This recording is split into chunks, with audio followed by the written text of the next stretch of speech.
Boa noite, pessoal. Eu sou a Ana, sou a presidente da Liga Acadêmica de Neurologia daqui da Unisc e estou dando as boas-vindas para vocês ao nosso simpósio. Espero que gostem.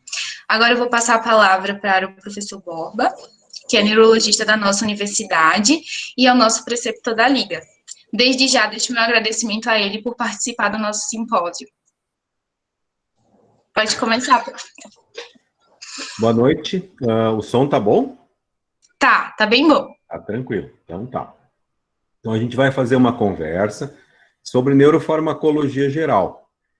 Então a gente não vai, assim, abordar muito detalhadamente cada área, porque ia ficar muito grande. Então, assim, a gente vai dar uma ideia geral do tema, para a partir dali vocês conseguirem formar, assim, tipo uma base em que vocês conseguem estudar e dar mais coerência, assim, para os fragmentos, assim, de conhecimento que vocês têm em relação a isso. Então, vamos começar falando um pouquinho de neurofisiologia, tá? Prometo para vocês que vai ser bem pouquinho, mas é o suficiente para quem não está, assim, muito bem informado no assunto, consiga acompanhar a palestra, entender um pouquinho mais do que a gente está discutindo, tá? Então, um dos princípios, assim, da neurofisiologia seriam assim, ó, que os estímulos chegam no dendrito, trafegam pela membrana até o final do axônio, onde há a sinapse. Se tudo dá certo, o sinal é transmitido, tá? Então, o que, na verdade, assim, vai acontecer basicamente no sistema nervoso é uma transferência de sinais. Nessa transferência de sinais, cada neurônio vai ter um papel. O papel desse neurônio é mandar o sinal adiante.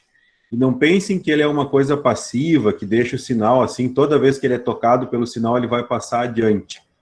Cada neurônio tem um poder assim computacional, como se fosse membro ativo de uma rede.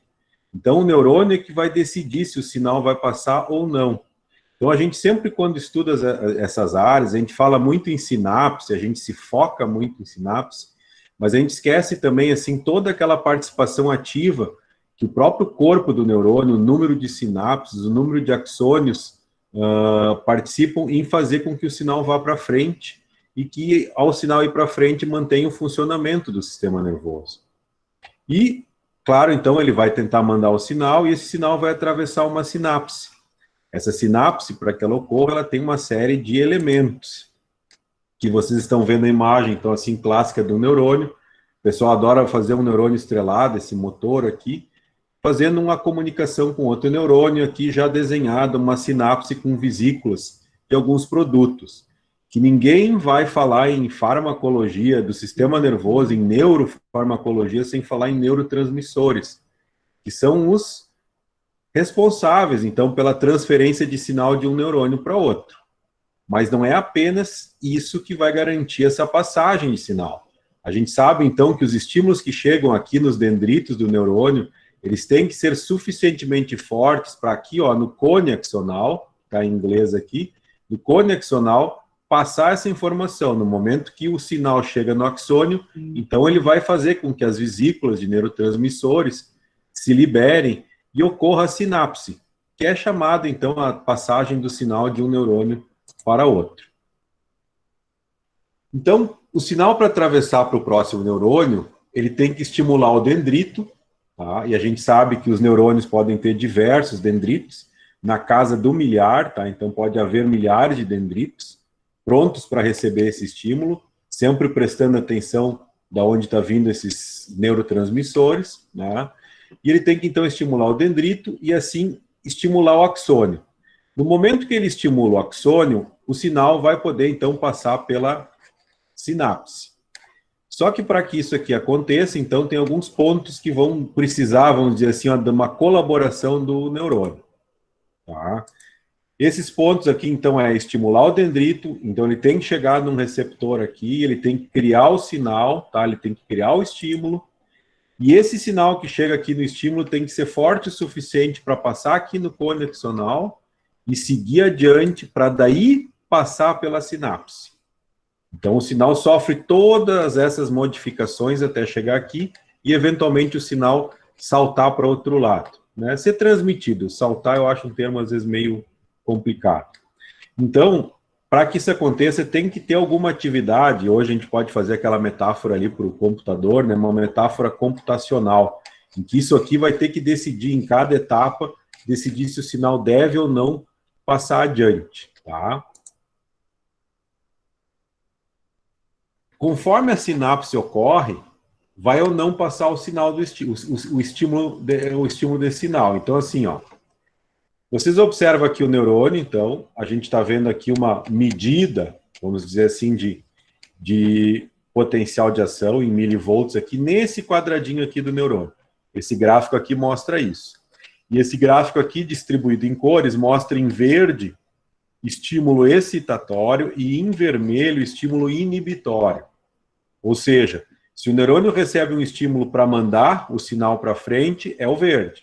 E ele também pode receber um estímulo para trancar o sinal, para ele segurar o sinal nesse neurônio, para que ele não passe o sinal para diante, interrompa o sinal ali, tá?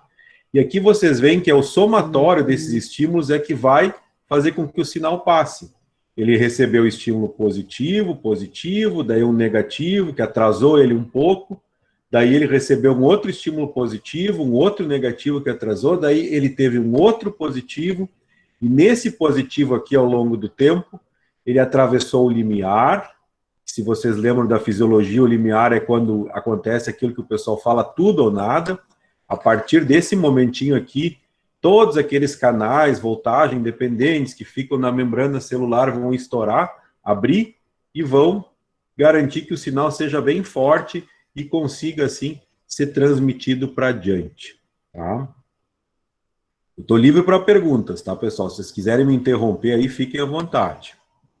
Bom, aqui nesse outro gráfico aqui é uma coisa interessante. A gente vê assim, ó, que aqui está o estímulo acontecendo, vai acontecer o estímulo, ele pode normalmente passar, ou ele pode ser mais inibido, ou ele pode ser facilitado. Então, quer dizer, eu tendo um neurônio, esse neurônio, que é uma, vamos dizer assim, a base do sistema nervoso, esse mesmo neurônio, ele pode ser excitado, inibido, e a soma disso aí é que vai garantir que o sinal passe ou não para frente, tá? Já já vocês vão entender o que eu estou dizendo e o que isso é importante para a gente entender os remédios.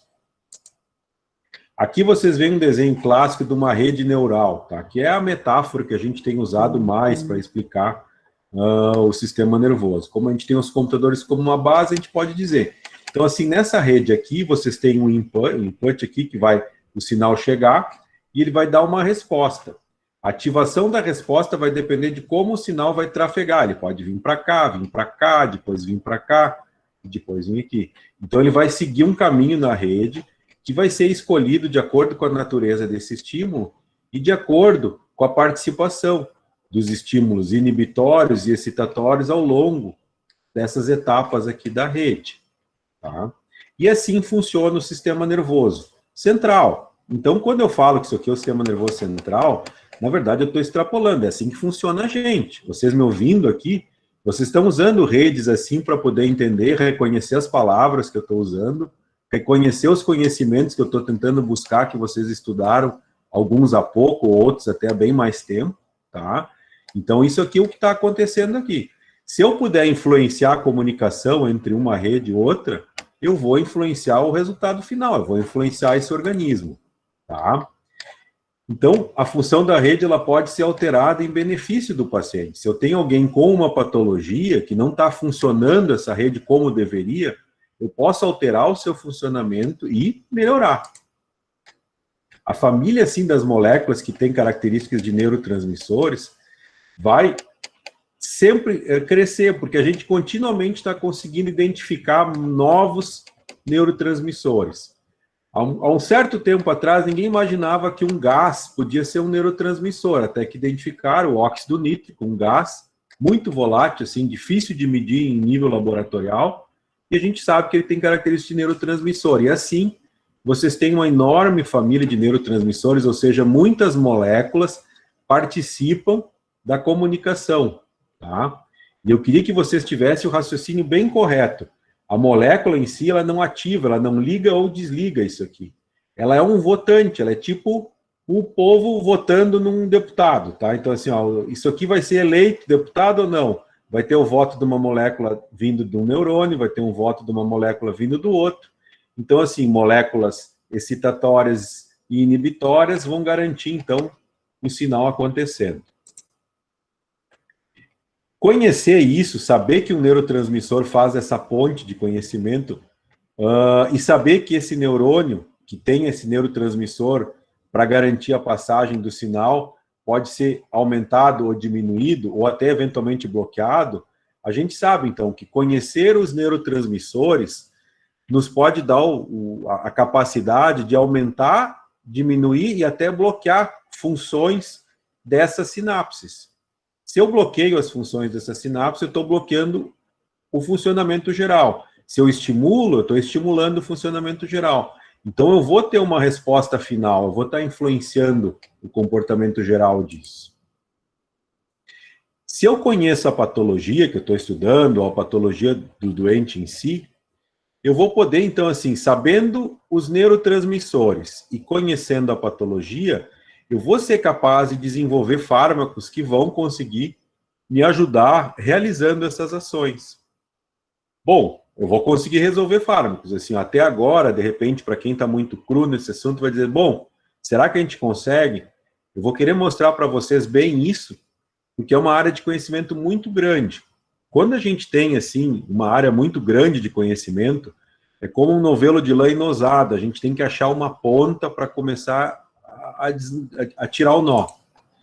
Então, eu uso a perspectiva histórica, eu tento ver como começou, quem foi o que primeiro descobriu alguma coisa, e a partir dali eu vou vendo como é que a coisa cresceu, como é que a coisa deu certo ou não, tá? Então, a perspectiva histórica, ela ajuda a gente a sedimentar esse conhecimento. É claro que ela vai dar só uma parte, mas ela ajuda a gente a cada vez que a gente retorna para estudar, aprender um pouquinho mais.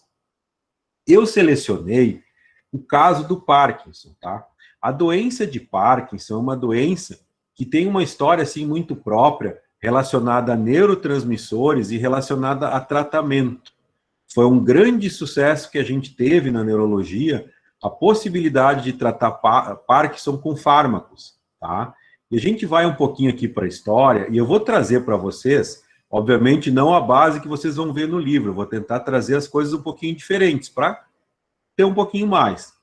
Vocês não vão encontrar fácil no livro a história dessa senhora que vocês estão vendo aqui, que naquela época provavelmente esse chapéu era bonito, né, pessoal?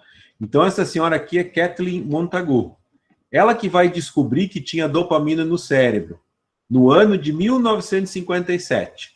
Para vocês terem uma ideia, ela analisava com cromatografia tecidos de cérebro, tá? E ela conseguia, assim, através disso, identificar produtos, tá? Faltava uma relação, então, ela identificando que tinha dopamina no cérebro, faltava descobrir se a dopamina existia ou não em relação à doença, tá?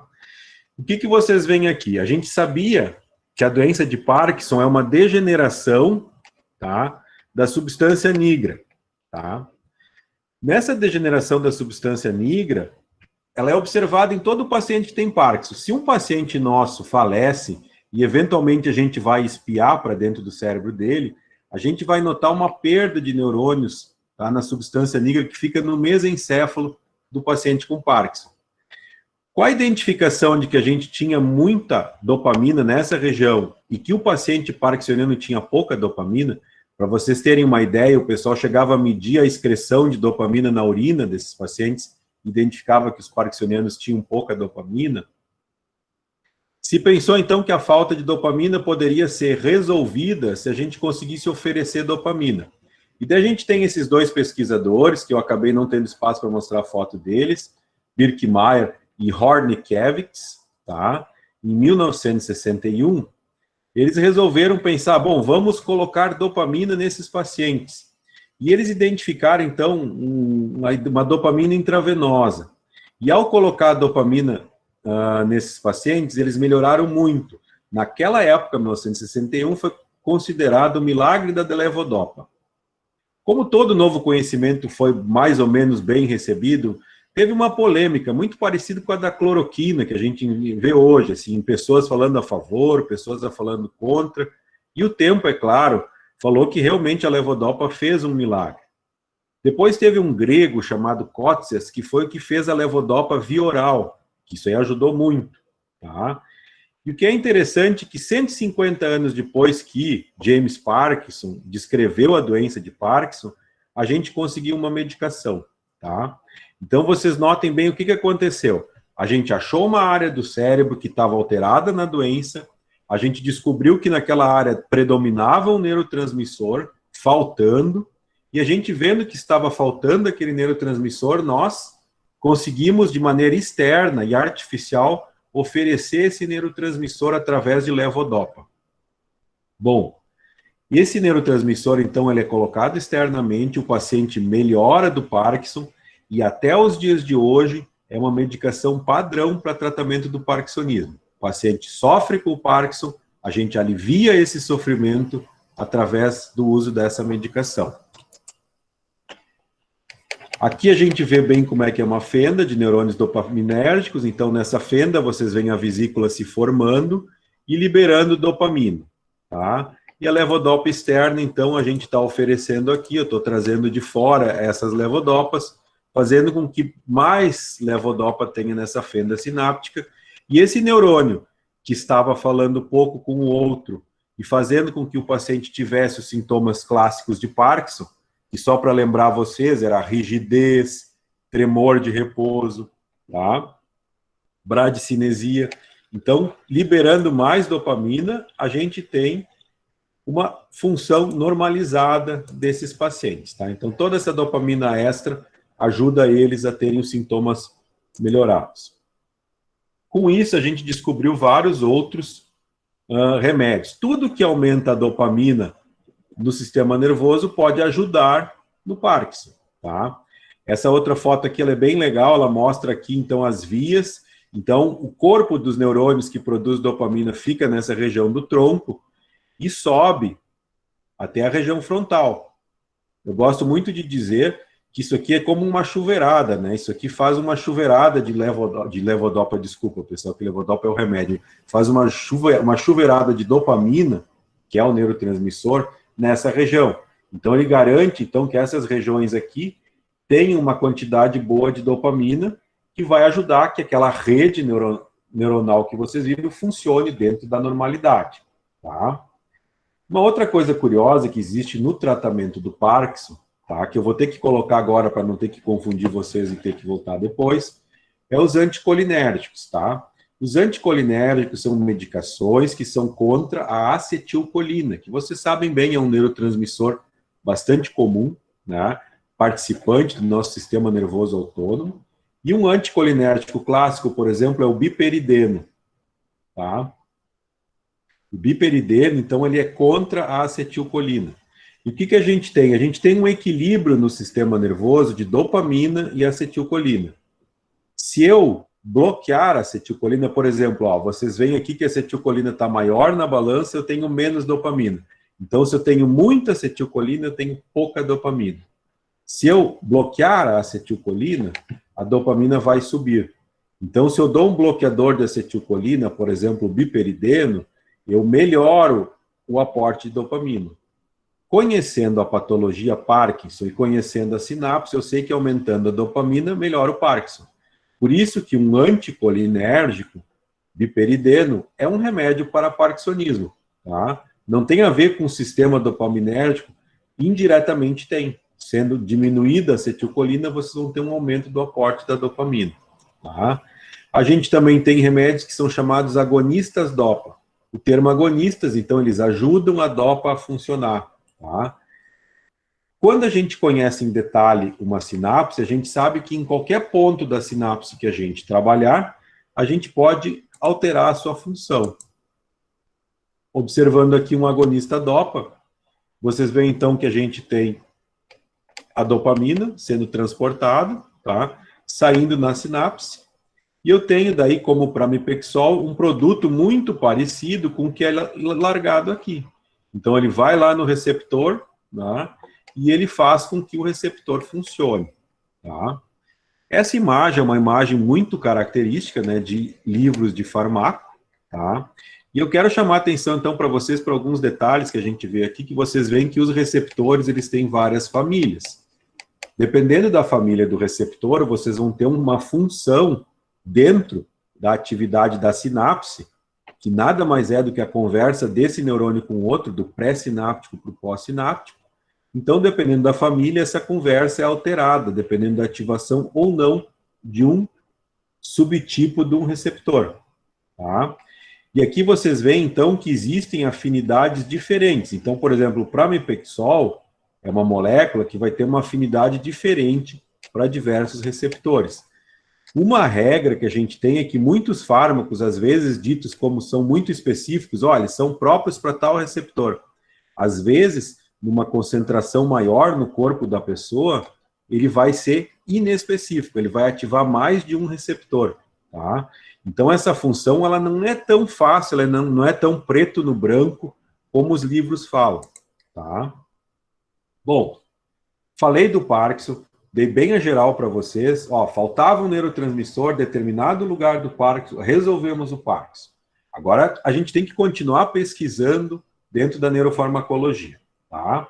Então, a gente saiu ali do Parkinson em 1817 e vamos para a Índia, tá? Para a Índia de milênios atrás, que não deve ser muito diferente dessa loja que a gente vê aqui atual, tá? O que que a gente encontra, então, na Índia, na medicina ayurvédica, de tratamento? Naquela época, o pessoal não tinha, né, fábricas de remédios alopáticos, eles tratavam tudo na base natural, tá? E eles tinham uma raiz, essa raiz aqui ela era toda dobrada, lembrava uma cobra, tá? E essa raiz toda dobrada, que lembrava uma cobra, era dito pelos médicos que acalmava os doentes e curava a loucura. Tinha até uma lenda de um esquilo lá forte, lá um mangusto que eles chamam, tá? Que é tipo o Wolverine dos esquilos da Índia, tá? E esse mangusto matava a cobra e dizia que o mangusto conseguia matar a cobra porque ele comia essa raiz, tá? Essa raiz está envolvida nessa planta, essa planta se chama Raufolia serpentina, serpentina lembrando cobra de serpente, né? E disso aqui veio um medicamento chamado reserpina, tá? A reserpina ela foi utilizada a partir de 1950. E essa reserpina, ela servia como um hipotensor e um tranquilizante. Claro, né, uma coisa que baixa a pressão também tranquiliza a pessoa, tá? E essa reserpina, então, é um produto da planta que vai agir no nosso sistema nervoso autônomo, tá? E vai baixar a pressão. Para vocês terem uma ideia, essa reserpina ela já foi vendida no Brasil até 2009. Ela era usada junto com hidroclorotiazida para tratar a pressão alta. O mecanismo, tá, da reserpina seria o seguinte: ele não forma vesícula de monoaminas, tá? Quando eu falo monoaminas, tá, dentro da bioquímica, eu estou chamando atenção para uma família. Aqui eu estou falando noradrenalina, serotonina e dopamina, tá? São neurotransmissores muito conhecidos do nosso sistema nervoso, e esses neurotransmissores, eles são relacionados a monoaminas. Então, a reserpina está relacionada com isso. Ela não forma vesícula. Vocês veem aqui, ó, a dopamina solta, aqui, ela começou lá em L-tirosina, fez toda aquela linha bioquímica, soltinha aqui, foi parar dentro de uma vesícula. Pronta para ser liberada na sinapse, para estimular os receptores lá. Mas essa vesícula com a reserpina não pode ser formada, tá? A reserpina não deixa formar. Consequentemente, vocês que já têm esse conhecimento já sabem, não formando a vesícula, não tem dopamina aqui, não tem noradrenalina aqui, não tem serotonina aqui, e daí a sinapse não vai funcionar. Se funcionar, vai funcionar meio capenga, não vai funcionar igual como deveria, tá? Então, a reserpina bloqueia essas monoaminas aí. Bom, tudo bem. Fica fácil pensar que a noradrenalina, tá, é clássico no sistema nervoso simpático. Se a gente tiver adrenalina no corpo, a nossa pressão sobe. Se eu tirar a adrenalina, é claro que a minha pressão desce, tá? Só que a reserpina foi identificada que ela, além de baixar a pressão, ela tinha outros problemas, tá? Os problemas dela é que ela provocava depressão, tá? Depressão clássica. Humor deprimido, a pessoa não gosta de procurar coisas, atividades prazerosas, se fecha em si, tem tristeza, o conteúdo do pensamento é negativo, não sente vontade de se alimentar, muda o sistema de ciclo vigília, tá? Muda bastante coisa. Quando descobriu que a reserpina provocava depressão, nós tivemos uma ideia que podia ser útil, tá? Agora eu faço assim o desafio para vocês. Vocês podem imaginar como é que pode ser útil na medicina reconhecer que a reserpina, um remédio que baixa a pressão, vai provocar depressão e isso pode ser útil, tá? Isso é uma das coisas assim mais legais, assim, ó, que é a magia da medicina, e essa magia da medicina só vem com conhecimento, pessoal. Porque assim, ó, se a reserpina provoca depressão, aí nós temos uma capacidade de poder estudar a depressão. Então a gente consegue daí dar reserpina para ratinho, provocar depressão no ratinho, e a gente tem o chamado modelo animal da depressão, que ajudou muito na identificação de novos fármacos para depressão. Então o ratinho tomava reserpina, perdia a monamina, na falta de monamina ele tinha sintomas depressivos, e depois a gente podia testar remédios que melhorassem isso, né? Claro que vocês sabem, né, que a ponte de homem e rato é bem longa. Para alguns nem tanto, mas assim, é longa, tá? Então, a gente sabe que não dá para generalizar, mas é assim, ó, entre tu passar uma pessoa correr risco de testar um remédio, ele vai ser testado primeiro em animais, assim, para poder evitar, assim, riscos desnecessários para as pessoas. E foi realmente um modelo de grande utilidade. Hoje tem coisas mais modernas, mas ainda é possível se utilizar esse modelo para determinadas pesquisas, tá? Modelo da reserpina para depressão, tá? Mas esse conhecimento não fica só nisso. Se falta monamina, na hora que falta monamina, dá depressão. Então a gente sabe que as monoaminas fazem parte da gênese da depressão ou participam fortemente da depressão. Isso criou, então, a teoria das monoaminas e da depressão, tá? Se eu melhorar as monoaminas, eu vou melhorar a depressão, tá? Bom, vamos mais adiante. Tem história muito mais interessante sobre esses remédios, tá? Eles começaram, então, a ter essa ideia da hipótese da monoamina para melhorar a depressão, e como você sabe, a ciência é muito grande, a gente tem cientistas pesquisando de um lado, a gente tem cientistas pesquisando do outro, né? Faça ideia o que esse cara está fazendo aqui perto desse foguete, ele deve estar fazendo alguma coisa muito importante, né? Mas vocês estão vendo aqui foguetes que os nazistas jogavam em cima de Londres durante a Segunda Guerra Mundial. E o que isso tem a ver com antidepressivos, tá? Vocês vão sair hoje com esse conhecimento aqui, tá? O que acontecia? Então, assim, ó, os nazistas jogavam esses foguetes lá em Londres. Quem viu o filme lá, aquelas crônicas de Nárnia, aquela criançada saiu de Londres para fugir das bombas que vinham nesses foguetes, tá? Então, quando acabou a Segunda Guerra Mundial, a Alemanha ficou cheia de combustível desses foguetes. Como eles não queriam que ficasse nenhum tipo de arma no território alemão, claro, o pessoal estava bem ressabiado, imagina, depois da Segunda Guerra Mundial, eles venderam esses combustíveis de foguete de maneira muito barata. E um laboratório, a Roche, resolveu comprar esse combustível. Esse combustível se chamava hidrazine, N2H4. Então, esse combustível foi comprado por um laboratório médico para ver se ele prestava para alguma coisa para o ser humano. Eles logo testaram e viram que a hidrazine não era uma coisa muito boa para o ser humano, era tóxica para o fígado. E eles resolveram refinar um pouco o composto para não ficar tão tóxico e criar a iproniazida e posteriormente a isoniazida, porque a iproniazida também já não era grande coisa para o fígado, tá? E esses cientistas, assim, fazendo aquele caminho, assim, tem que descobrir para que serve isso, para mim manter o meu emprego, né? Imagino que seja isso, né? Eles descobriram, assim, que isso aí tinha atividade antimicrobiana. Imagina, né? Combustível para foguete, se não vai matar micróbio, né? Então, eles estavam tentando matar micróbio com esses produtos. E eles identificaram uma certa resposta razoável na patologia tuberculose. Então, a gente começou a testar o tratamento desses remédios em pacientes com tuberculose. Aqui vocês estão vendo uma foto em que, então, o paciente com tuberculose recebia essa medicação.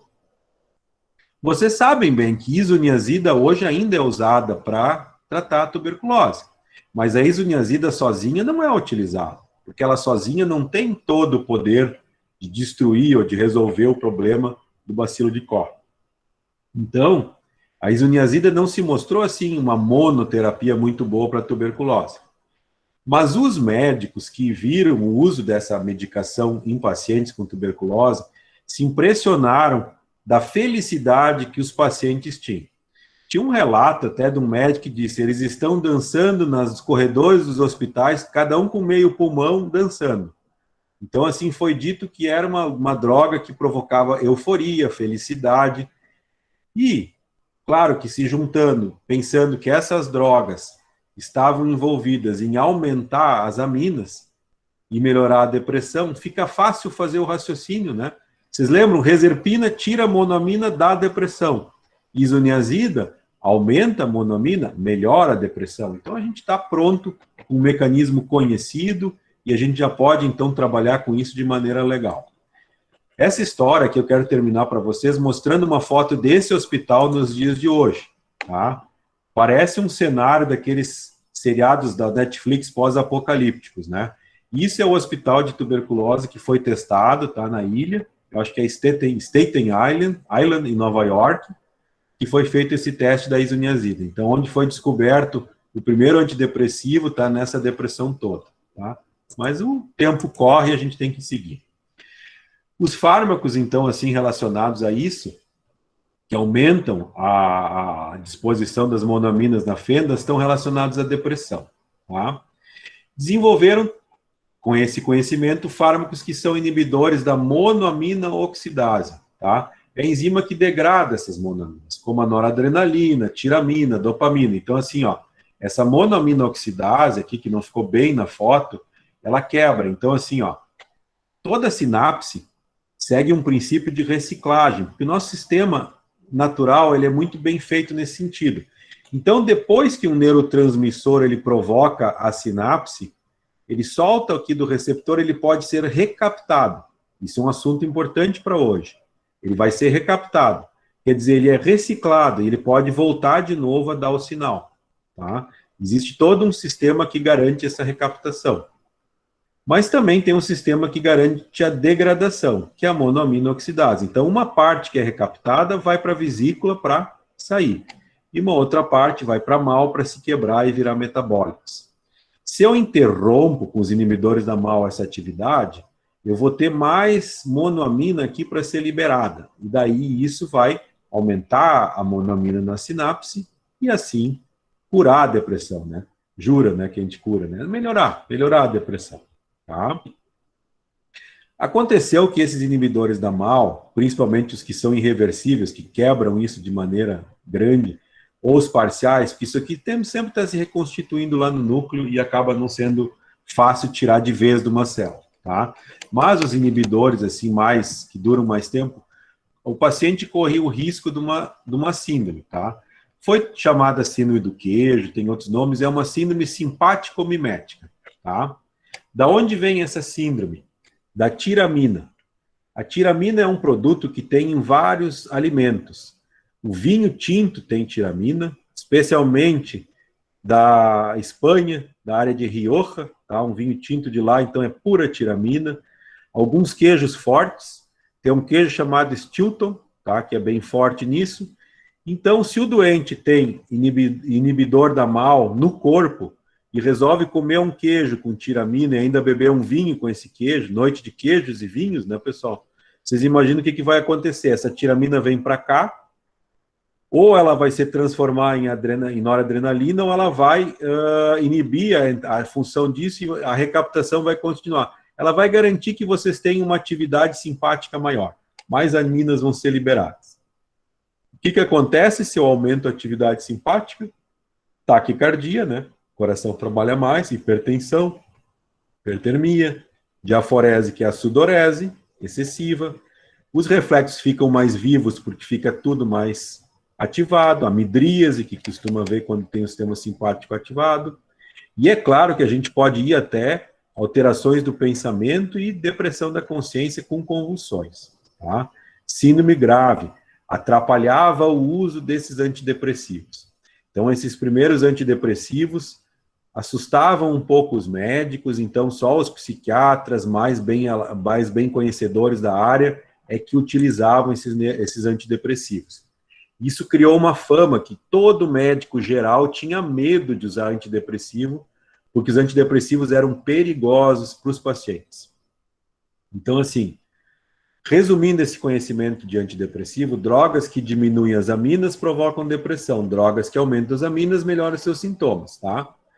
Conhecendo um pouco mais a depressão, a gente sabe que a gente tem escalas diagnósticas, a gente pode utilizar a escala de Hamilton, tá? É uma delas, em que a gente vai fazendo perguntas para o paciente, né? Ó, o paciente vai dizendo, a gente vai pontuando. E a gente tem, então, as características da doença marcadas no DSM-5, que a gente vai seguir. Então, esses conhecimentos me ajudam a entender a depressão e depois elaborar o seu tratamento, tá? Aqui vocês têm um trabalho, peço desculpa de não ter traduzido, mas é bastante coisa, então assim, aí a gente vai passar rapidinho. De 1950 a 1980, eu falo aqui para vocês dos antidepressivos chamados inibidores da MAO, e uma turma nova chamada triciclo, nova para aquela época, tá, pessoal? Para nós, hoje, eles são idosos, tá?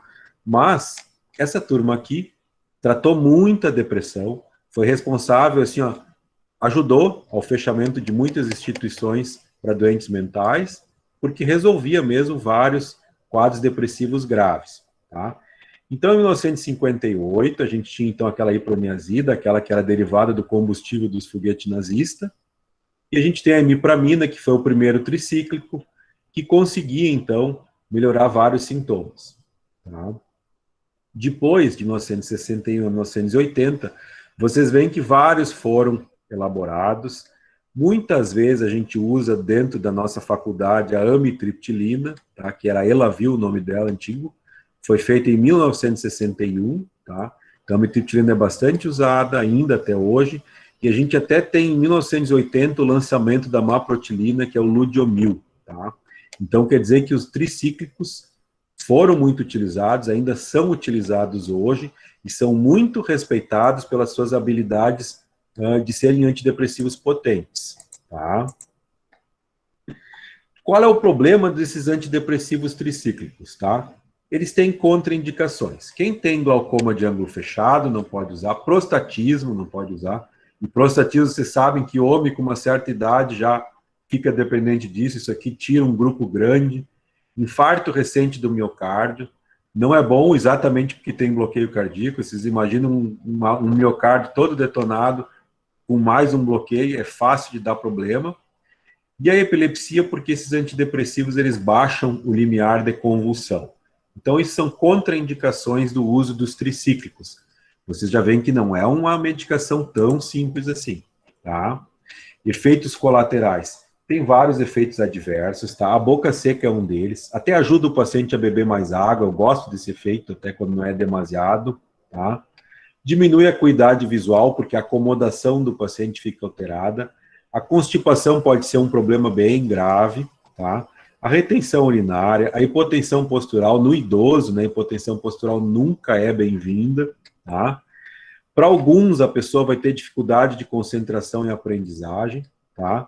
Isso aqui está listado nos tricíclicos, mas curiosamente, a gente não vai falar muito de déficit de atenção, a imipramina está descrita para ajudar nesses sintomas, né? Então, para vocês verem como isso varia, tá? A gente tem que cuidar com as coisas escritas, tá?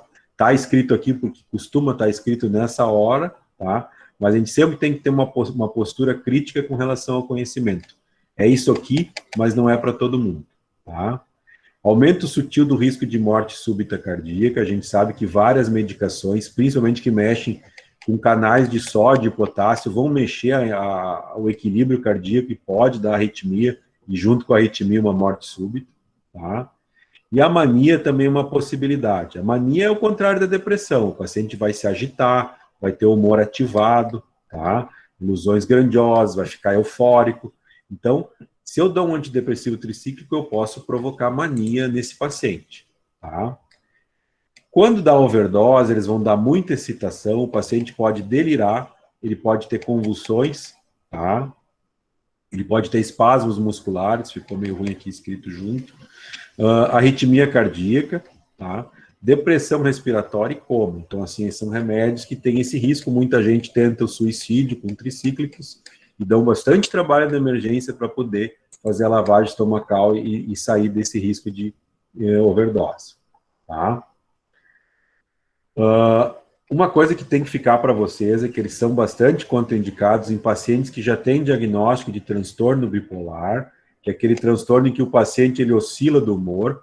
Aqui vocês têm uma escala de humor, da depressão severa aqui embaixo, o pessoal adora botar depressão embaixo, até a mania lá em cima. Parece que é bom mania, mas também não é. Os pacientes às vezes gostam mais da depressão do que da mania, tá? Eutimia é quando o humor tá bom, tá? Então, assim, na mania, às vezes o paciente vende a casa, né? Na depressão, pelo menos, ele não sai do quarto. Então, na eutimia, tudo tranquilo. Então, esse paciente, às vezes, que tem alteração bipolar, ele vai oscilar entre uma depressão e uma mania. E, às vezes, passando por isso, se a gente não identifica, a gente acha que o paciente está deprimido, usa o antidepressivo tricíclico, e em vez de tornar ele eutímico, a gente leva ele lá para o topo da mania, tá? Onde ele vai, de repente, comprar uma arma, né, e tentar fazer alguma coisa pior, tá? Então, são coisas que a gente tem que cuidar quando usa essas medicações, tá? Bom, falei até agora de tricíclicos. Tricíclicos são mais antigos, menos difíceis de utilizar do que os antigos inibidores da monoaminoxidase, mas são remédios de difícil trato, tá, pessoal? Difícil trato que eu digo, assim, remédios que têm bastante efeito colateral, remédios que a pessoa tem que se cercar de cuidados, de interações medicamentosas. Então, esses remédios, eles não eram usados muito pela medicina geral. O clínico geral não tinha, assim, uma habilidade muito grande de utilizar essa medicação. E ela ficou mesmo nos círculos da psiquiatria, sendo utilizada, assim, de maneira bem específica. Agora, com a evolução da farmacologia, o pessoal resolveu, como tinham outras aminas, eles resolveram, então, investigar a serotonina. A gente sabia, então, que a serotonina também estava envolvida na gênese da depressão, e que se a gente aumentasse a disponibilidade de serotonina na sinapse, a gente conseguiria modular aquelas redes neurais a ponto de melhorar o humor dos pacientes. E daí o neurotransmissor-alvo da serotonina foi mexido, né, e foi lançado em 1987, não é tanto tempo atrás, né, 1987, a fluoxetina, que tinha o nome comercial naquela época de Prozac, da qual ganhou vários livros e várias conversas, né? Então a fluoxetina foi o antidepressivo relacionado ao aumento da disponibilidade da serotonina. O que ele fazia? Ele inibia a recaptação da serotonina. A serotonina que tinha que ser recaptada para voltar na vesícula, para a sinapse, era inibido, tá?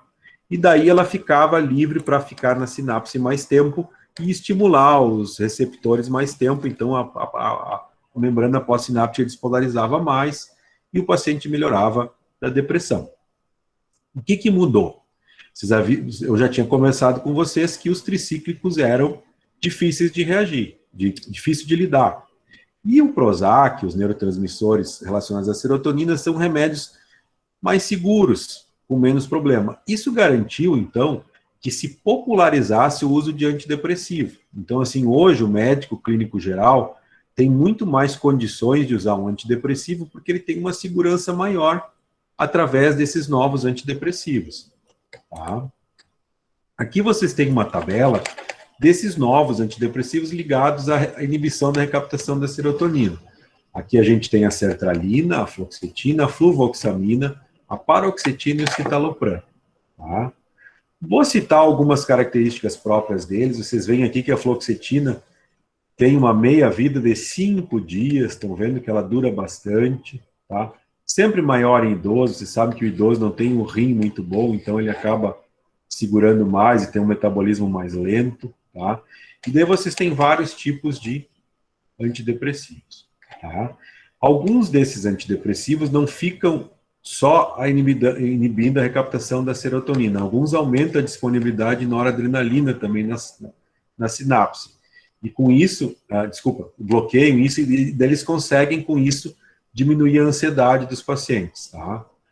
Então a gente tem todos esses, tá? A gente tem mais, cada ano a gente tem lançamentos novos, tá? E vou chamar a atenção para vocês para um lançamento novo, tá? Que é o escitalopram, e que é um conhecimento importante para vocês e que às vezes também a gente não consegue, às vezes, lendo num livro, ter um bom entendimento disso.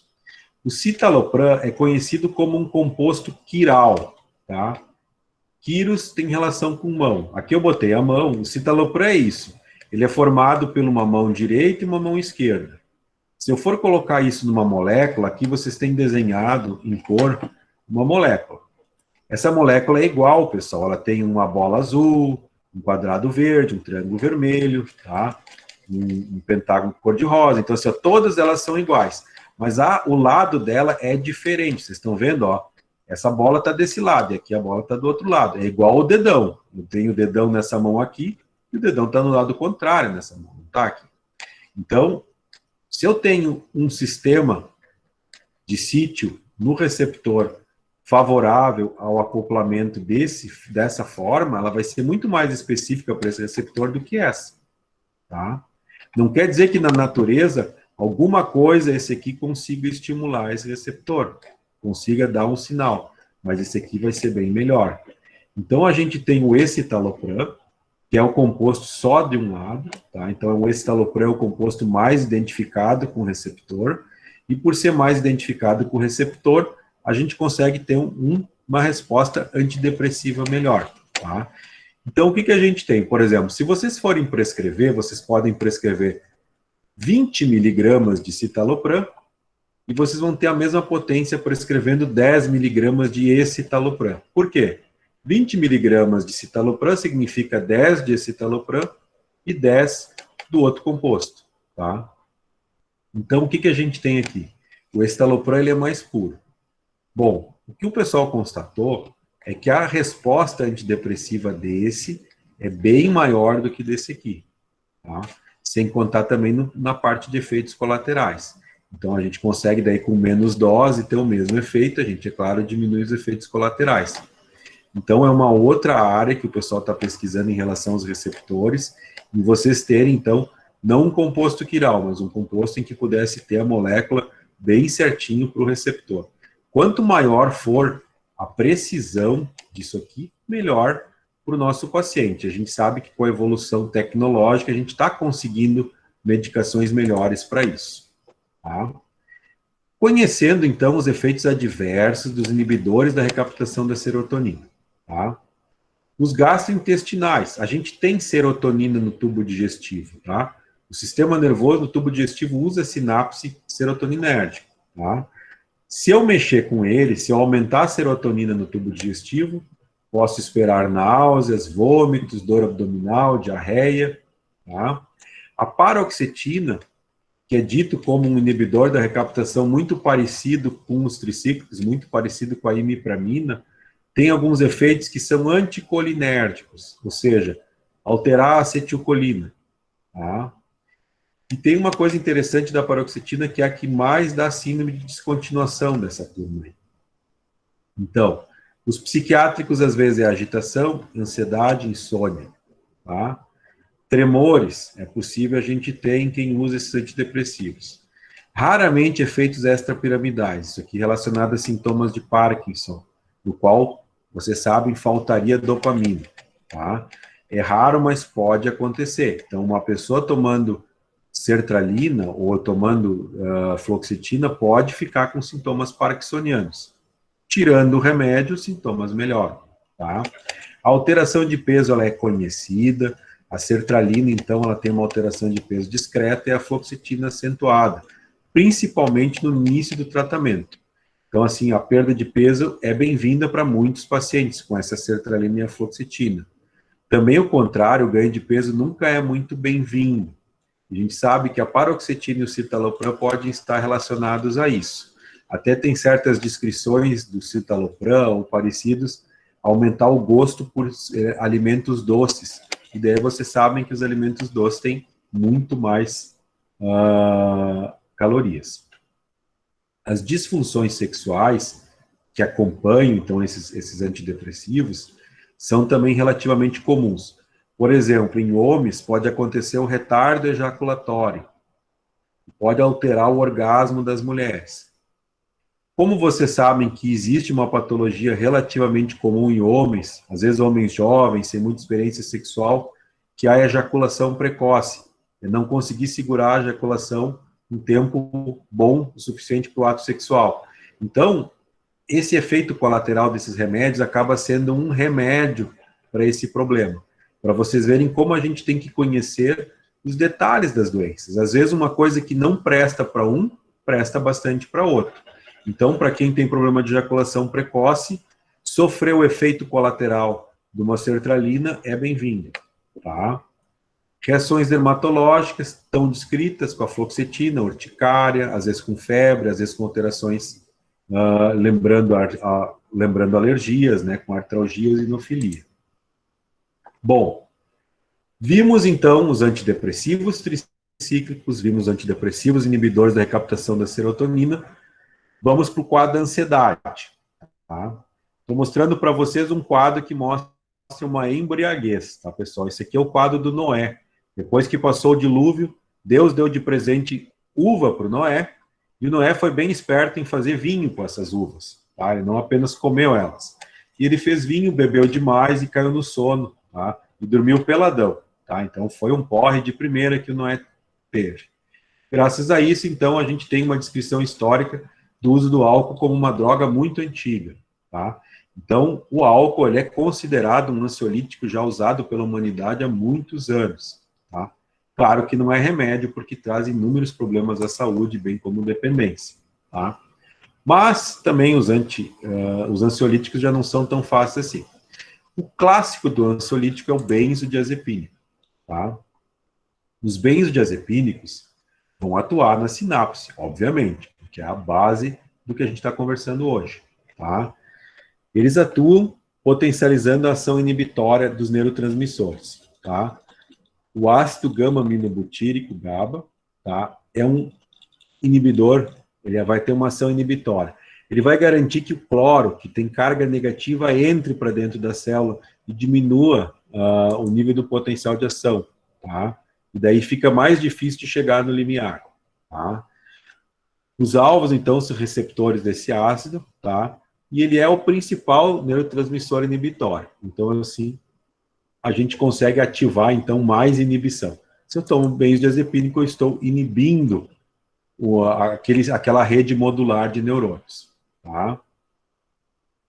Às vezes, a sensibilidade ao receptor pode ser ajustada. Tá? Isso é um conhecimento mais novo, né?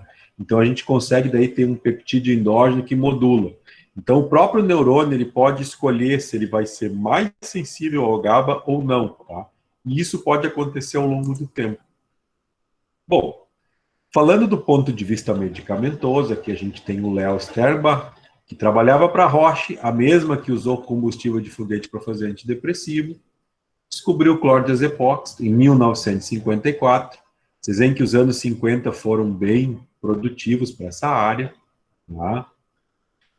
Ele criou, então, o clordiazepóxido. Depois, em 1970, a classe dos benzodiazepínicos era praticamente a mais prescrita do planeta. 1 em 5 mulheres já tomava e 1 em 10 homens. Tá?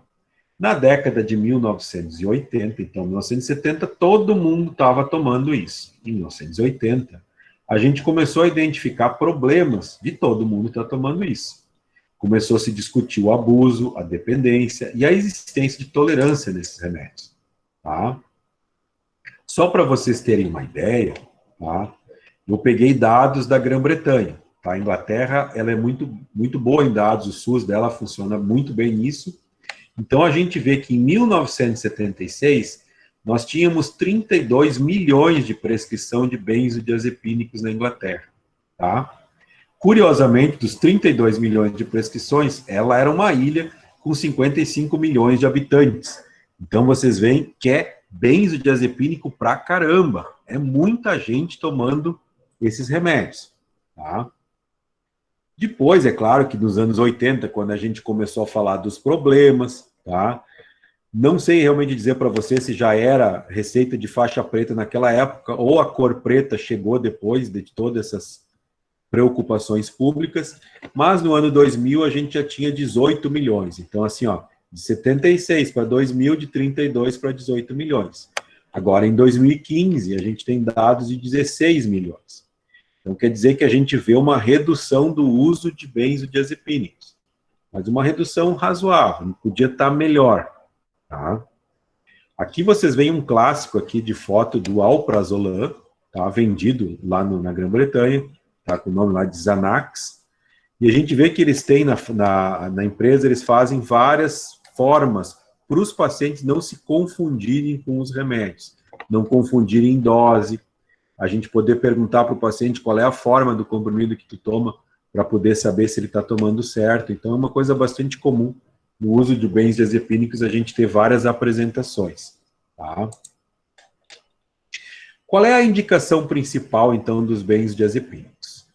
Manifestações relacionadas à ansiedade e tensão, distúrbios funcionais cardiovasculares e respiratórios, distúrbios funcionais gastrointestinais, distúrbios funcionais geniturinários, outros distúrbios psicossomáticos, distúrbios emocionais. Eu podia resumir tudo isso aqui. Qual é a indicação do benzodiazepínico? Né? O indivíduo respirar oxigênio. Tá? Se o indivíduo respira oxigênio, ele já está indicado aqui por isso aqui. Tá? Vocês notam assim que é muito grande a gama. Tá? E não é, assim, de todo errado vocês lerem uma coisa dessas. Tá? Por quê? Muitos pacientes, por exemplo, são hipertensos, estão tomando 4, 5 formas diferentes de antihipertensivos e nunca melhoram da hipertensão, porque o problema deles não é só vascular. Eles têm um nível de adrenalina ligado, eles estão sempre com a suprarrenal ativada, e se eles usam um benzodiazepínico por um tempo, eles aprendem a se acalmar, e isso resolve muito os problemas cardiovasculares deles. Tá? Então, a gente sabe, assim, que existem vários tipos de sintoma de tensão. Tá? Tem uma descrição da síndrome da boca ardente, em que o paciente sente ardência na língua, e que se ele usar um benzodiazepínico costuma ajudar a diminuir os sintomas. Tá? Então, vários distúrbios eles podem resolver aos benzodiazepínicos, mas eles têm, como tudo, né, o seu lado ruim. Os efeitos adversos deles, sedação, sonolência, distúrbio de coordenação, fadiga, dor muscular, alteração no pensamento, julgamento, apatia, depressão, disminese. Tá? Esses são os efeitos dele. Eu posso descrever para vocês o seguinte. A grande coisa do benzodiazepínico é que ele tem ação logo. Se eu for dar fluoxetina para alguém que se sente triste, ela vai levar no mínimo 2 semanas para apresentar uma resposta. Para um paciente que tem grande dificuldade de fazer a relação causa e efeito, não tem um sistema cognitivo que diz, não, estou melhor hoje porque há 3 semanas atrás iniciei uma medicação, não. Existem pacientes que têm sistemas cognitivos que querem a bala mágica. Eles querem tomar o remédio hoje e melhorar hoje. Esses pacientes têm grande dificuldade de entender tratamentos longos, difíceis. Eles não são parceiros desse tipo de tratamento. Se eles tomam um benzodiazepínico, em poucos minutos o efeito vai acontecer e eles vão se acalmar. Vai ser tido como mágica por esse paciente, ele vai querer tomar o tempo todo. Então, a gente sabe que o paciente vai, tipo, se apaixonar pelo remédio. Por um momento, ele vai dormir melhor, ele vai ter mais energia e ele vai usar esse benzodiazepínico. Só que com o tempo, ele não nota que ele está ficando cada vez mais cansado. Por estar mais cansado, faz menos exercício, vai se queixar de mais dores musculares.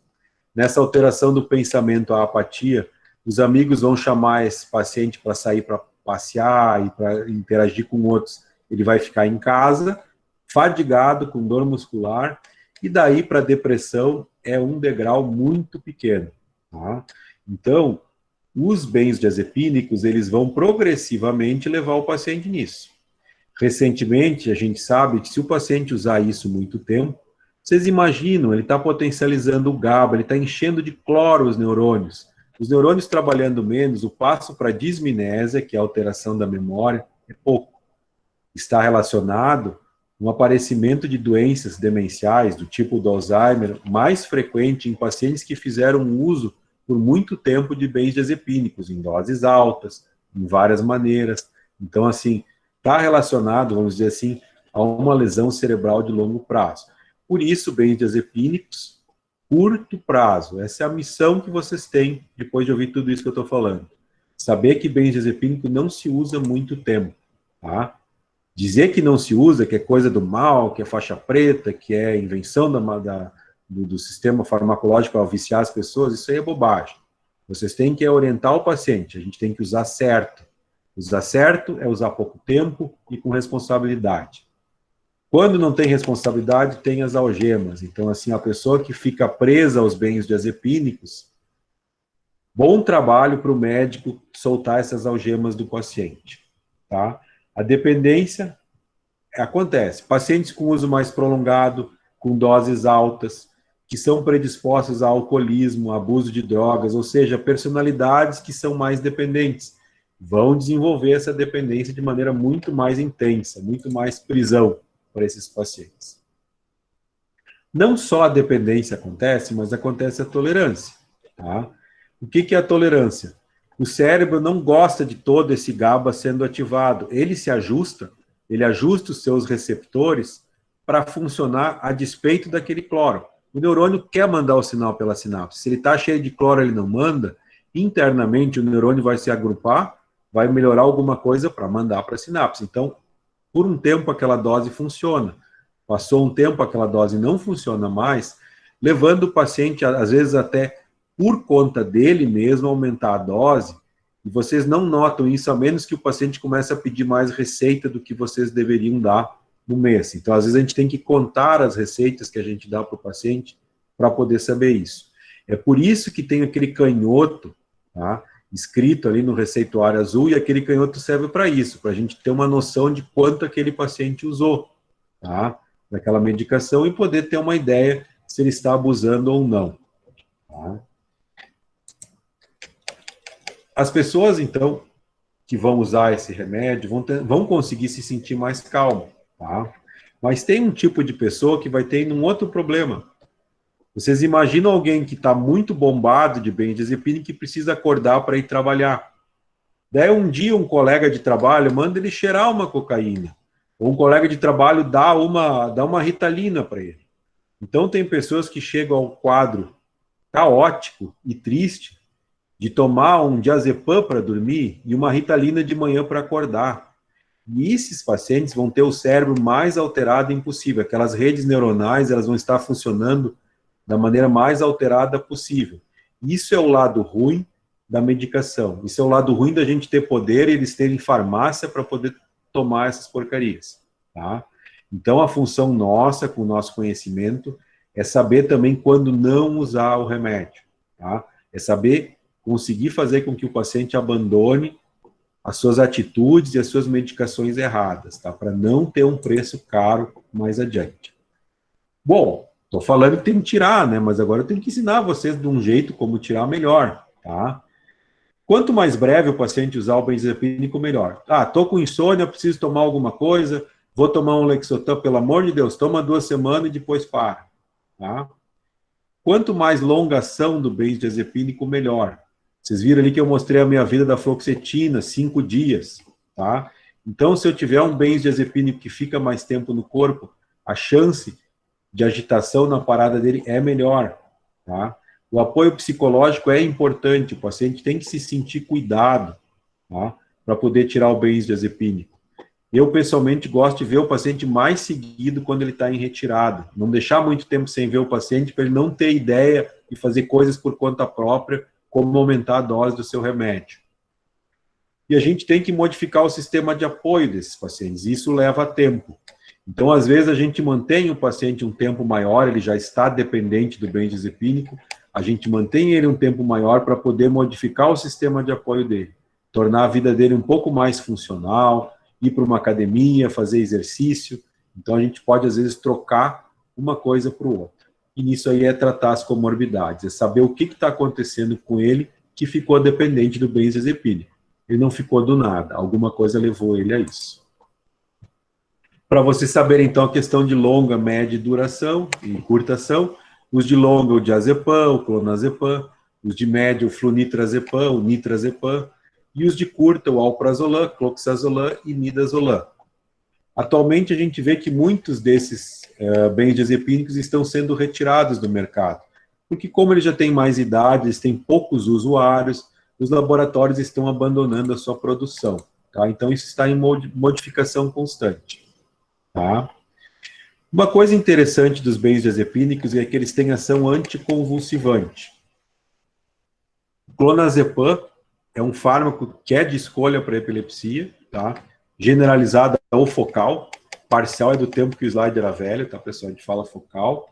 Clonazepam, então, assim, pode ser usado para controlar a epilepsia. O clonazepam pode ser utilizado para controlar o tremor também. Então, o clonazepam, ele tem algum papel na labirintite. Então, assim, não é restrito só à ansiedade. O diazepam também pode ser utilizado para contraturas musculares, tá? E o diazepam é o fármaco de escolha, pelo menos no nosso meio de emergência, para tratamento do estado de mal epilético, aquele em que o paciente não para de convulsionar. O lorazepam, por trabalhos científicos, ele é melhor, mas no Brasil, o lorazepam intravenoso não existe, tá? Então, a gente utiliza o diazepam como primeira escolha para fazer um paciente parar de convulsionar diante da gente no nosso plantão da emergência. Existe ainda as chamadas Z-drugs, porque é tudo com Z, zolpidem, zolpiclone, zaleplon, tá? Elas não são consideradas benzodiazepínicos, elas se ligam a um receptor de GABA e elas ajudam o paciente a dormir. O zolpidem é o remédio prescrito para insônia maior que tem frequência, tá?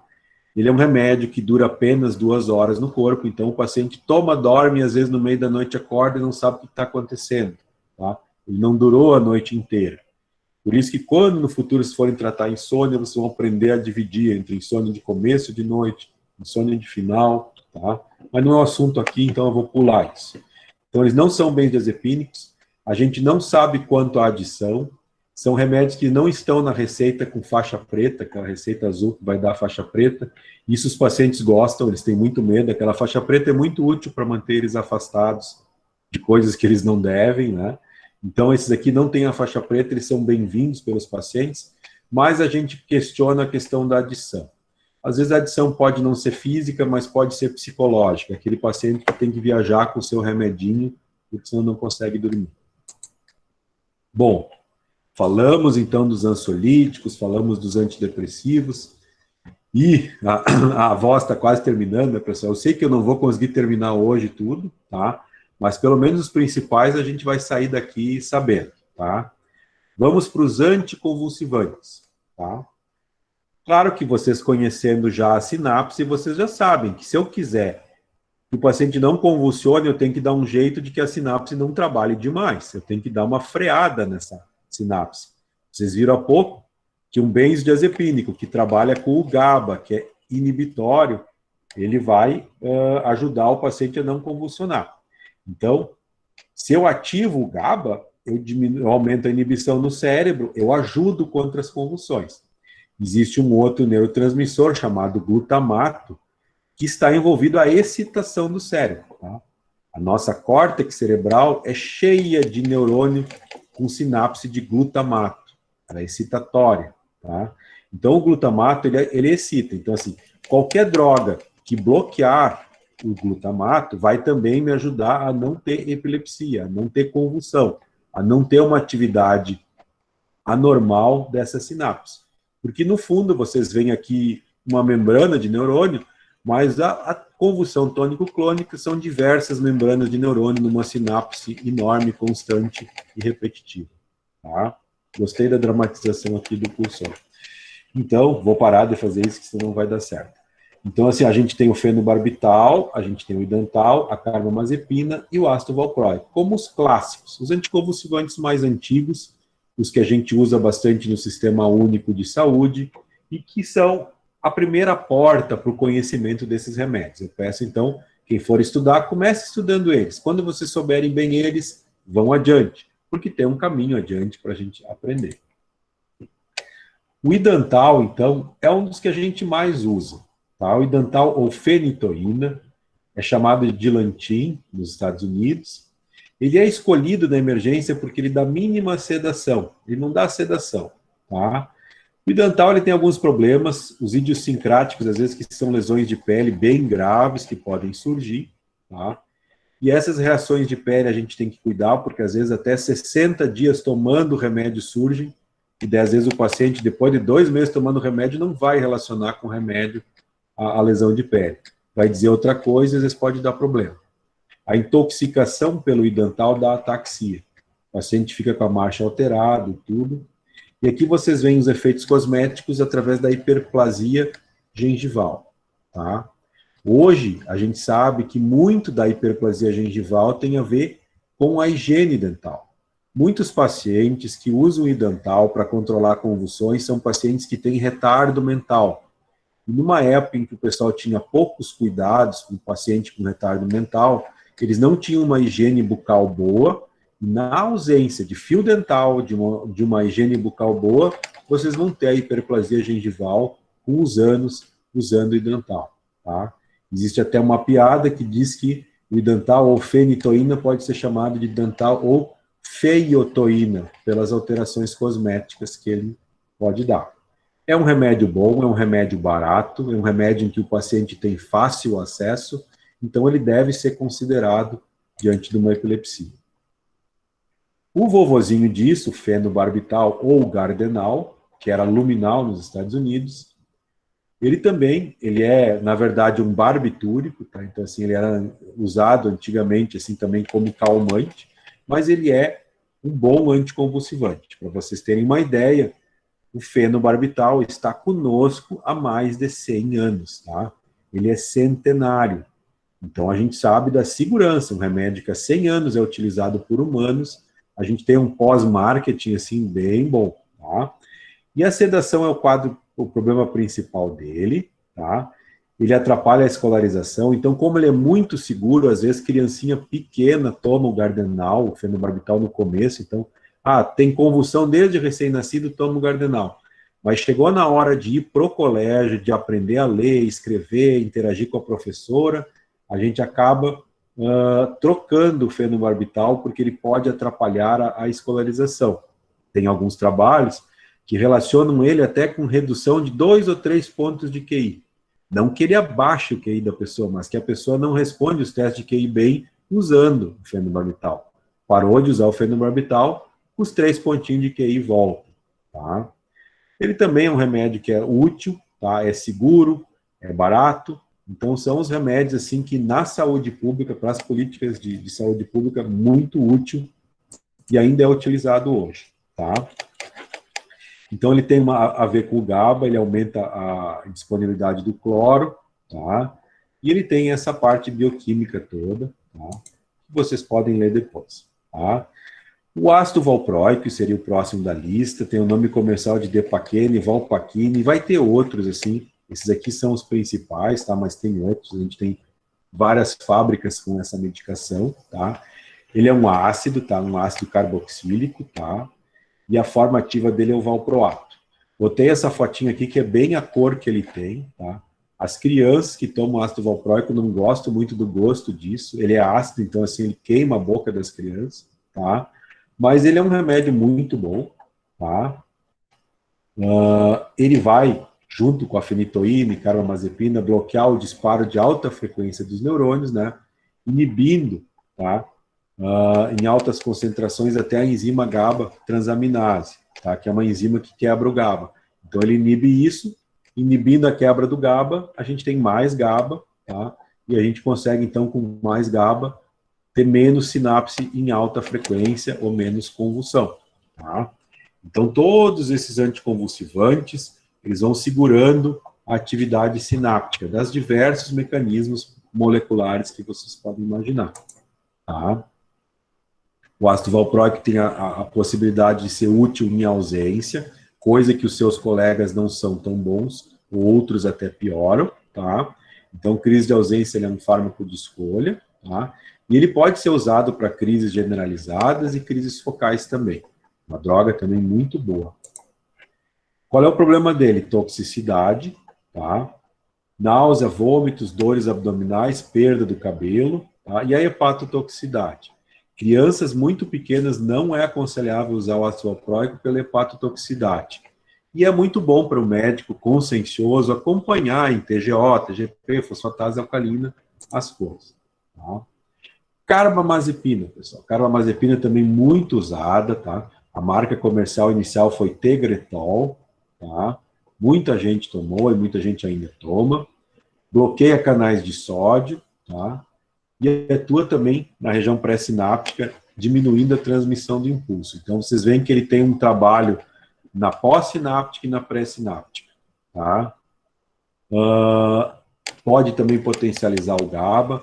Então, vocês veem que aquele nosso estudo inicial de uma sinapse, um neurotransmissor, um receptor, não é verdade. Isso é uma simplificação do que existe. Na verdade, vocês veem duas células tentando conversar através de vários receptores. Num mesmo neurônio pode chegar um com GABA, pode chegar um com glutamato, e a mistura ali dos dois é que vai dizer se o neurônio vai disparar ou não. Então, você sabe, então, que a sinapse ela tem vários agentes, e felizmente a gente tem medicação que vai em todos esses agentes. Tá? A carbamazepina é a droga de escolha para ataques focais. Tá?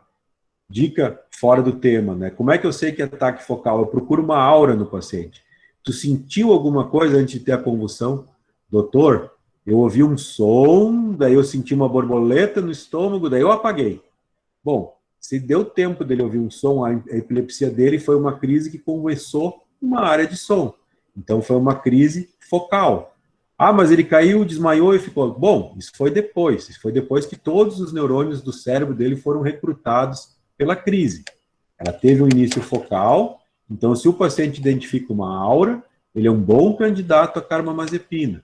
Se o paciente não identifica uma aura, doutor, eu estava tomando sopa, caí de cara no prato, levantei e continuei comendo, só descobri que tinha uma crise porque me avisaram que a minha cara estava suja de sopa. Não vi nada, não senti nada. Esse paciente teve uma crise generalizada, tá? Uma crise de Alzheimer, tá? E daí o ácido valproico é mais indicado que a carbamazepina para ele, tá? A carbamazepina em doses terapêuticas não se mostra sedativa, tá? Isso vocês vão ler no livro. Quando vocês forem na prática dar carbamazepina para alguém, dependendo do paciente, um comprimido já vai dar sono nele. Então vocês têm que saber, assim, pela prática, que a gente começa com remédio sempre em dose baixinha e vai aumentando devagar, tá? A gente lê isso, às vezes a gente tem coragem de dar uma dose alta, o paciente passa mal, tá? Então a gente também cuida isso, tá? Mas está descrito que doses terapêuticas têm pouca sedação, doses mais altas têm bastante sedação. Quem tem toxicidade da carbamazepina tem insônia, labilidade emocional e principalmente diplopia. A gente vê que o paciente se queixa de ver duplo, tem carbamazepina demais com ele. Tem uma história interessante, que às vezes o paciente tomando uma carbamazepina normal tem diplopia, vocês apenas trocando por um comprimido um pouco mais caro, de liberação prolongada, vocês resolvem a diplopia sem mexer na dose do paciente. E isso é muito importante em epilepsia. Cada vez que eu mexo na dose de um anticonvulsivante, de um epilético, eu coloco ele em risco de ter uma nova crise, de atrasar também a sua evolução. A gente não tem só esses mais velhos, a gente sempre fala dos mais velhos, mas a gente tem que ter um espaço para os anticonvulsivantes mais novos, tá? Os antiepiléticos, melhor falando, tá? Então a gente tem a vigabatrina, nem são mais tão novos assim, mas eu vou dar para vocês algumas características, porque funciona assim, né, pessoal? Vocês sabem que todo negócio que tem muita concorrência começa a ficar específico. Primeiro era um médico com uma maletinha, hoje a gente tem especialista do direito e do esquerdo, né? Então a gente tem muito anticonvulsivante, então os laboratórios estão ressaltando fortalezas de cada um deles. Essas fortalezas nos ajudam também a escolher o melhor remédio para o paciente. Então a vigabatrina é muito utilizada numa síndrome epilética catastrófica da infância, que é chamada de síndrome de West, provocada por esclerose tuberosa, uma facomatose. Eu não vou explicar, vão estudar se vocês querem saber isso, tá? Gabapentina é um anticonvulsivante muito útil na dor. Pregabalina, muito útil na dor. Os dois são bons para dor, esse aqui dá muito sono, a pregabalina dá muito sono, tá? Visão prática, tá? Lamotrigina, também muito útil no transtorno bipolar. Vocês imaginam que qualquer coisa que estabilize a sinapse vai estabilizar também as grandes mudanças de humor. Então, na psiquiatria, eu não tenho nenhum capítulo específico para estabilizador de humor aqui, mas a gente sabe que os anticonvulsivantes têm um papel muito bom, tá? O topiramato é um anticonvulsivante envolvido com o glutamato. Então, ele está relacionado à perda de peso. Como ele é ligado ao glutamato, ele está relacionado à perda de memória. O glutamato está relacionado à formação de novas memórias. Nós temos a lacosamida. parece nome de soro antiofídico, né? Mas a lacosamida é um anticonvulsivante que tem pouco efeito na cognição, então um idoso se beneficia bem de uma lacosamida. E o levetiracetam é um anticonvulsivante, vocês viram que eu falei, anticonvulsivante bom para mania. Mas nunca é fácil ser médico, a gente sempre tem uma exceção que pode atrapalhar muito o nosso dia a dia. Então, eu penso que anticonvulsivante é bom para mania, então eu não me preocupo de dar anticonvulsivante para paciente maníaco. Porém, eu preciso me preocupar se eu vou dar levetiracetam para um paciente maníaco, porque esse aqui pode produzir crise de mania. Daí vocês já viram, então, que conhecimento é assim, vem com dor. Bom, expliquei isso para vocês, a gente já está falando ali 1h30, que era mais ou menos a minha ideia, tá? Já sei que isso já é suficientemente cansativo. Tem muita coisa para falar, a gente pode combinar uma outra vez de falar do resto, a gente pode até o final, né? Eu mesmo tinha comentado, a gente tem o sistema canabinoide, a gente tem as drogas expansoras da consciência, a gente tem drogas para agressividade. Isso tudo, se a gente fala, às vezes, explicando o sistema, é bem mais legal, a gente consegue aprender bem mais coisas, tá? Mas eu vou passar para vocês a mensagem para casa, que eu acho que isso é o que vale, assim, para a gente. Então, o que a gente tem que lembrar mais da nossa fala, do que não ficou guardado. Conhecer a sinapse, vocês conhecer os receptores, tá? Cada vez mais aprofundar. Conhece primeiro a sinapse, depois vai vendo quais são os receptores, aumenta o conhecimento sobre eles, que daí a cada vez vocês vão tendo mais detalhes sobre isso. Saber os receptores pré e pós-sinápticos ajuda. Saber qual é a medicação que ativa os receptores é também importante, tá? Vocês viram que eu falei para vocês sobre famílias de remédios, tá? A família dos inibidores da recaptação da serotonina, tá? O primeiro ponto do conhecimento é: eu conheço a família, eu sei qual é as reações da família. Conforme vocês vão ganhando intimidade com esse conhecimento, vocês vão saber que cada droga dessas tem as suas particularidades. Lembrem que eu comentei, às vezes uma droga boa para um receptor, em determinada dose, ela ativa outro receptor. E já hoje a gente sabe que às vezes o uso crônico de uma droga vai modificar a presença de outros receptores ou vai modificar a presença de outros sistemas bioquímicos que estão acontecendo dentro do neurônio. Então esse conhecimento ele vai ficando cada vez mais refinado. Quanto mais refinado vocês tiverem conhecimento da droga, melhor vocês vão saber utilizar ela, tá? Só que a gente tem que ir aos poucos, é como construir uma casa, a gente começa com o porão e vai subindo até o telhado, tá? Conhecer as patologias é importante, vocês viram que quando a gente descobriu lá que a dopamina servia para o Parkinson, se nós não conhecêssemos os sintomas do Parkinson, totalmente fizesse essa ponte, nós não íamos ter essas teorias todas. Tá? Sintomas e comorbidades das patologias são importantes de conhecer. Tá? Observem, se o médico que falou que o remédio para tratar tuberculose não dava euforia nos pacientes, não fazia eles dançar com meio pulmão, o médico que observou isso conhecia as comorbidades e viu naquela droga uma potencialidade de curar uma comorbidade. Então a gente pode ficar atento. Eu imagino que foi assim que eles descobriram que a boca ardente melhorava com benzodiazepínico, tá? E assim a gente vai adquirindo conhecimento. Unir esses conhecimentos para escolher a melhor medicação é o principal. Vocês têm uma base boa da medicação e vocês têm uma base boa da patologia. Sabendo o que tem de comorbidade e sabendo que tipo de ação essa medicação tem, está resolvido o problema de vocês. Tá? E por último, tá? O que eu acho mais importante que vocês têm que ter quando vocês forem usar remédio, é uma coisa que eu ouvi de um professor meu, que infelizmente hoje já está falecido, tá? Professor Leonel Lerner, vou falar o nome dele, tá? Não seja o primeiro nem o último a prescrever o remédio. Isso ele disse no sentido assim: o primeiro que vai prescrever o remédio gosta de se gabar. Eu já uso isso. Depois o remédio aparece como uma porcaria, por exemplo, a talidomida, que não deixava braço crescer das pessoas, e o cara deu para não sei quantas pessoas porque ele foi o primeiro. Então a gente sempre deixa um tempo a medicação sedimentar, e também tu ser o bobo, o último, que nunca acreditou na medicação, também não dá, ser o retrógrado. a gente tem que estar de olho nas novidades e tem que saber usar as medicações. Mas também a gente tem que ter o cuidado de avaliar bem como elas são e avaliar bem como elas vão ficar no mercado. Separe fatos e opiniões não é do Lerner, tá? Isso é meu, tá? Separe fatos e opiniões é o seguinte, a gente tem um fato, que é um resultado de um trabalho científico, e a gente tem uma opinião, por exemplo, a minha opinião, tá? Deixa eu pensar numa coisa que eu disse, eu disse que Dantal é bom, tá? Mas por que ele disse que é bom, tá? Dependendo do tipo de histórico da pessoa que dá a opinião, tem que saber se ela não tem uma relação com aquilo, tá? Vai que aquele médico tem ações naquela empresa, ou o filho dele trabalha na empresa, sabe? Então, opiniões a gente cura vendo quais são as potencialidades, assim, do que pode desviar essa opinião. Fatos também a gente sabe afastar.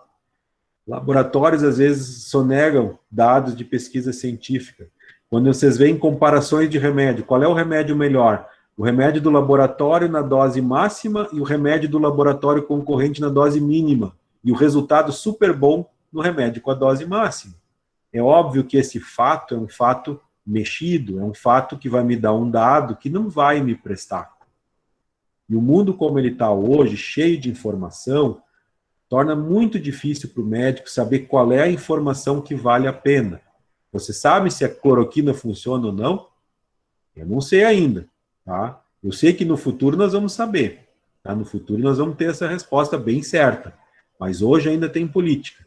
E assim é sempre, tá, pessoal? E para os nossos pacientes se beneficiar disso, vocês têm que se preparar, como vocês estão ouvindo esse curso aqui agora, né? Vocês têm que se preparar para poder resolver esse nó, tá? Que é os fatos e as opiniões. O que a gente tem em relação a uma droga nova e se ela deve ser usada ou não e como ela deve ser usada, tá? Foi isso, pessoal. Desculpa para quem ficou cansado, mas é realmente um assunto que não tem como tornar menor, tá? Então tá, pessoal. Vou passar a palavra agora para o pessoal da Liga. Até mais. Oi, prof. Então, a gente tem 5 perguntinhas agora. Eu vou começar com a da Angélica, que diz o seguinte.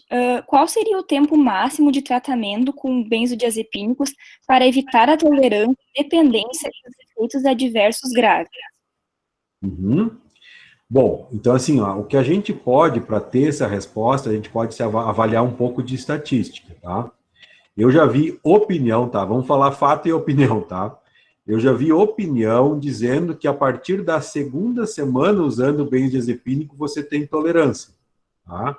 Então, se eu vou dar um benzodiazepínico para alguém que eu desconfio que pode ter dependência, alguém que já tem história de fumar, de ser um tabagista, de ser alguém muito ansioso, eu vou ter que trancar em 2 semanas esse remédio. Tá? Isso estou usando essa opinião. Olha, até 2 semanas, a partir começa a dependência. Porque a gente sabe que dependência pode começar com um uso só, dependendo da pessoa. Tá? Mas, assim, de fato, o que a gente tem é o seguinte. A gente tem trabalhos científicos que falam que com 6 semanas de uso de benzodiazepínico, 40% dos pacientes apresenta sinais de dependência física na parada brusca. Tá? Então, isso é um fato. Tá? Então, a gente tem isso. A gente tem que navegar no meio disso. Tá?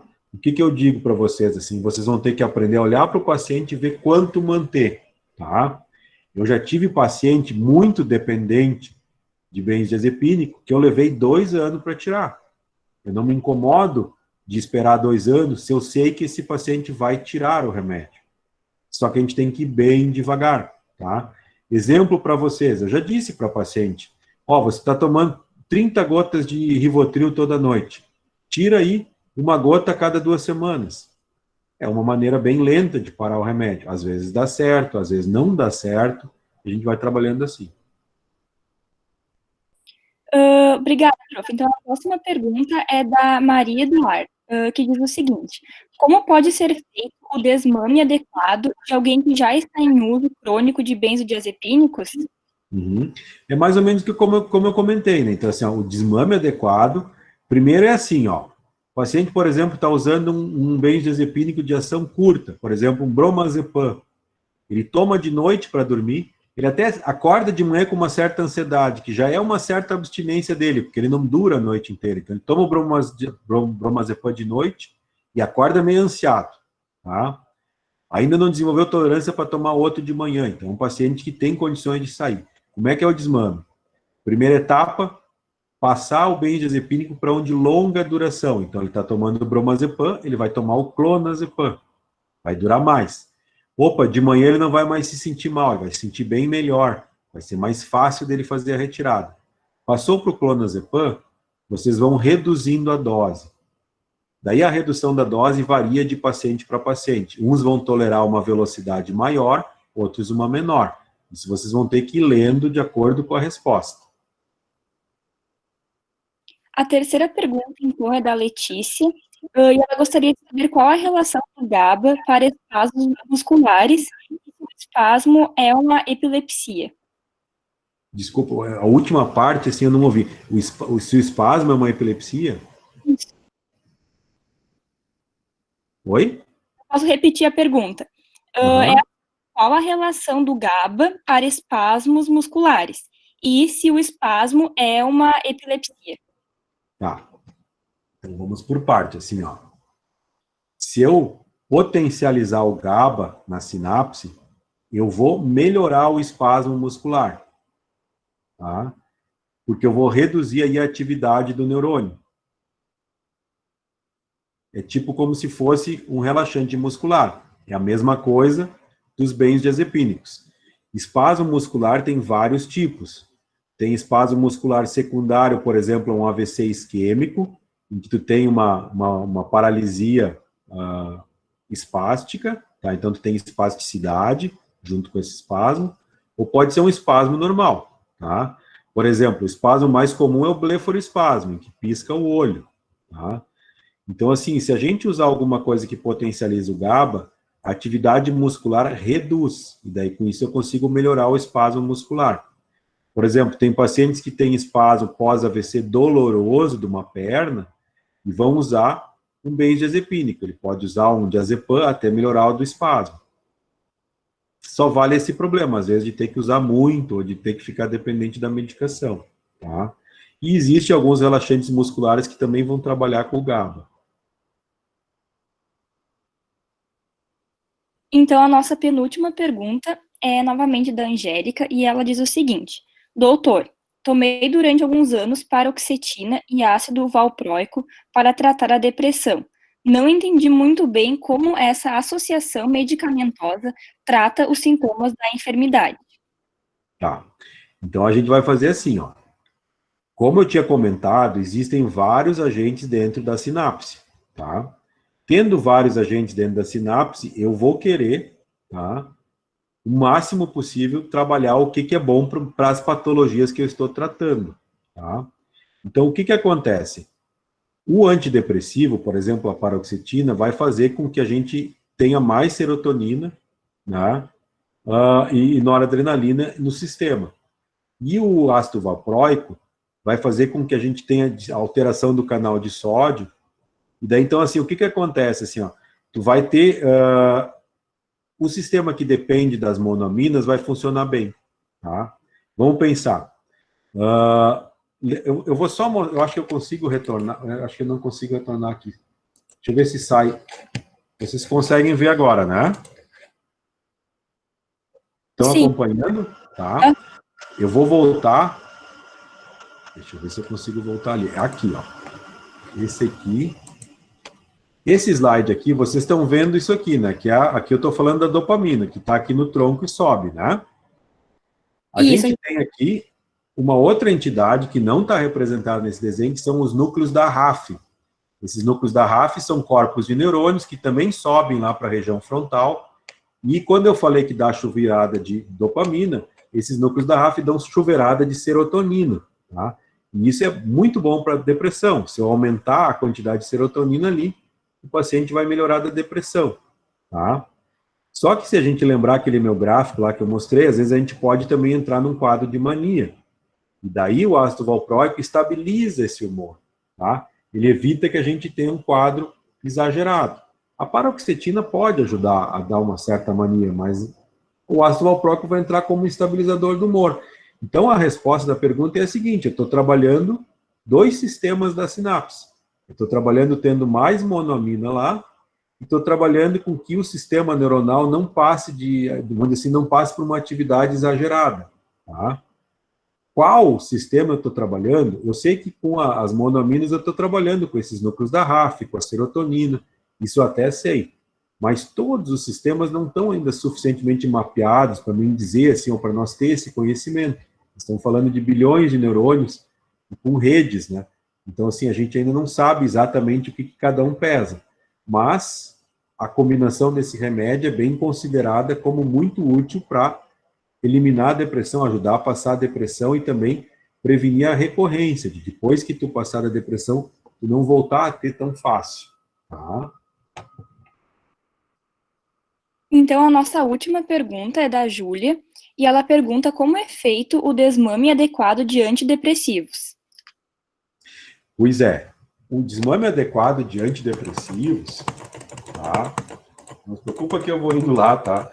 Então, o desmame adequado de antidepressivos, a gente vai fazer dependendo da característica que eles têm, tá? Por exemplo, aqui, ó, se vocês forem ver, né, então são vários, né? Então a gente sabe, por exemplo, que a paroxetina tem uma síndrome de descontinuação maior, tá? Do que outro. Quando a gente tem essa síndrome de descontinuação maior, a gente tem que tirar bem mais lento, tá? Outro, por exemplo, aqui a fluoxetina, que tem 5 dias de meia-vida, eu posso tirar ela de vez, tá? Isso também tem a ver também a quantidade de doses. Se eu estou usando uma dose muito elevada, mesmo a fluoxetina, na hora da descontinuação tem que ser ruim, tá? Então eu tenho que baixar a dose para não descontinuar tão rápido, tá? Mas a ideia sempre é vocês descontinuarem o antidepressivo de maneira gradual.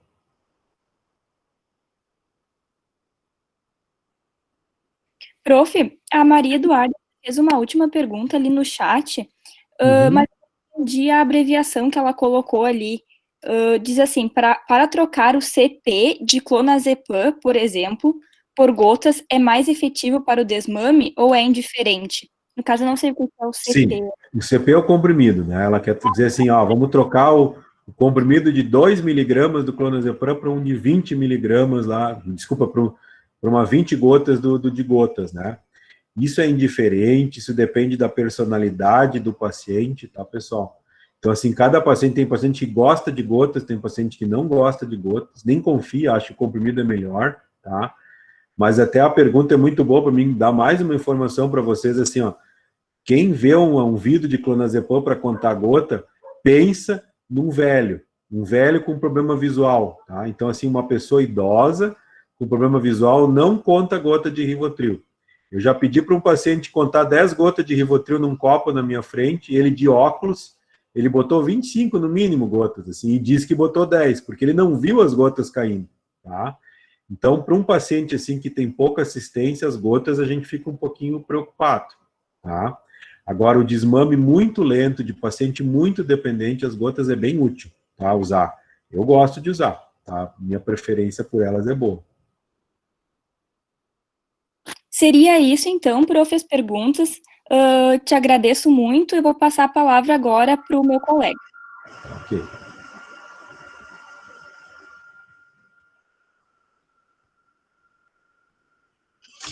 Prof, muito obrigada em nome da Liga.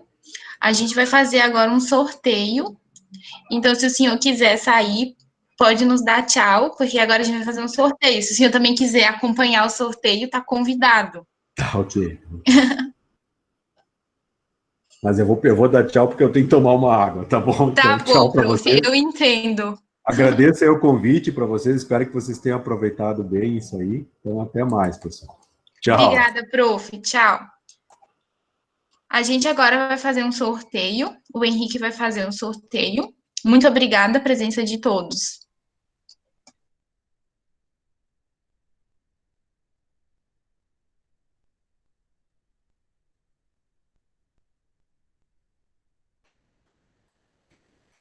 Tá aparecendo a tela aí, pessoal? Tá sim. Tá. Então, peraí.